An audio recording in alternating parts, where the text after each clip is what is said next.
In the world of percussion, timpani is often considered its own thing. Because it is so sensitive to how you touch it, many of the techniques we use on other instruments simply don't work here. Timpani grips are typically categorized as being very specific, and at least in the United States, labeled as being either French with the thumbs on top or German with the thumbs on the side.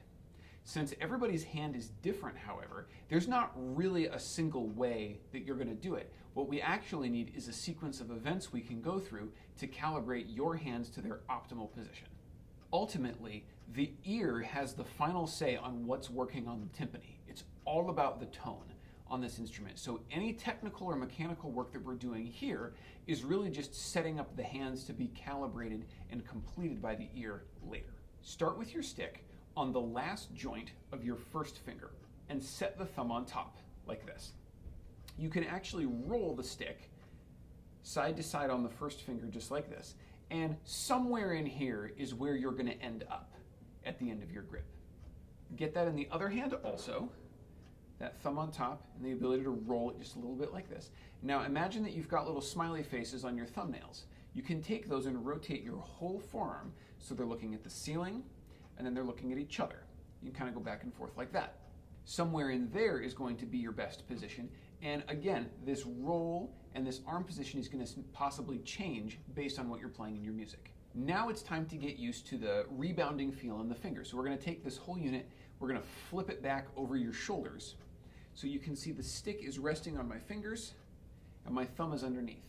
You can tap on the sticks lightly with each of your fingers just to get used to what that feeling is like. And then you can flex them just a little bit and feel how gravity is pulling the mallet heads down behind you while you're staying in full contact with your fingers. Now, this is going to be important for later. You can press the stick down with any one of your fingers, like this, or any pair of your fingers. So your back two fingers, your middle two fingers, and your front two fingers, just like that, and then rest it.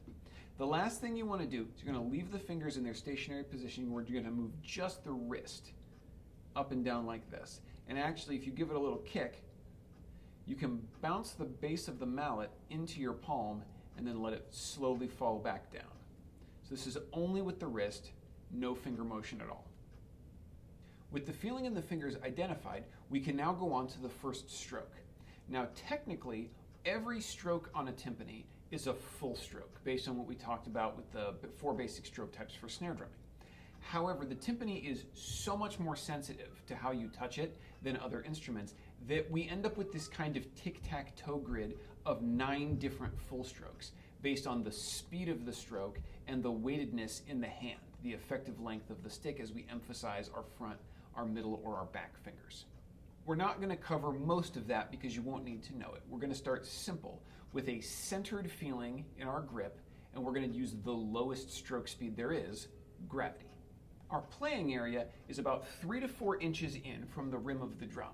It's the least efficient area on the drum, in the sense that when you strike there, the waves that go out cancel each other least efficiently. So the drum keeps ringing, the head keeps going after you strike it for the longest period of time. You can easily find this tone by just starting tapping at the rim of the drum and moving in slowly.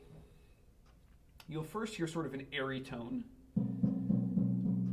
And as you go in, you're going to hear the sound deepen and darken and sort of round out. And then if you keep going, you'll hear it start to get kind of bangy. You'll hear that impact sound kind of pop. So you just come back from that a little bit till it goes away. And now you're in your ideal spot. These positions are proportionate to the head, so it'll be a little closer on the high drums and a little further away on the low drums, but your ear is what's going to tell you when you're in the exact right spot. So now for our gravity stroke, we're going to take the sticks and just flip them up a little bit. They don't have to be fully pointed back towards you like we did for stick control. The mallets don't tend to weigh very much, and so it's easy to hold them in the hand just like this. And what we're going to do is we're going to allow them to tip over the end of our fingers and bounce off the head freely in gravity. We're not going to push them at the head at all.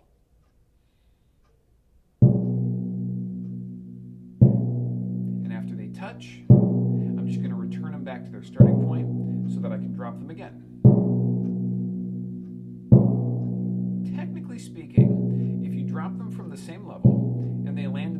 place, if gravity is all that's pushing them down, the strokes should sound almost exactly the same. To check if your stick is truly falling freely through the air, there's actually a fun game we can play. Start by dropping the stick and just notice where the top of the mallet is. Now we're going to leave the mallet head in place and we're going to lift the stick up like this. We're going to angle it slightly down. I'm going to drop it and then I'm going to catch it with my hand just below the rim and see what that tone is. And then I'm going to drop from the same place.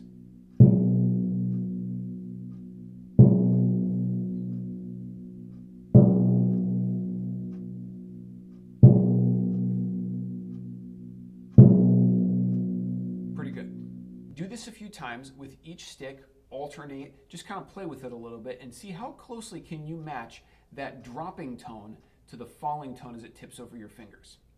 The angle does matter.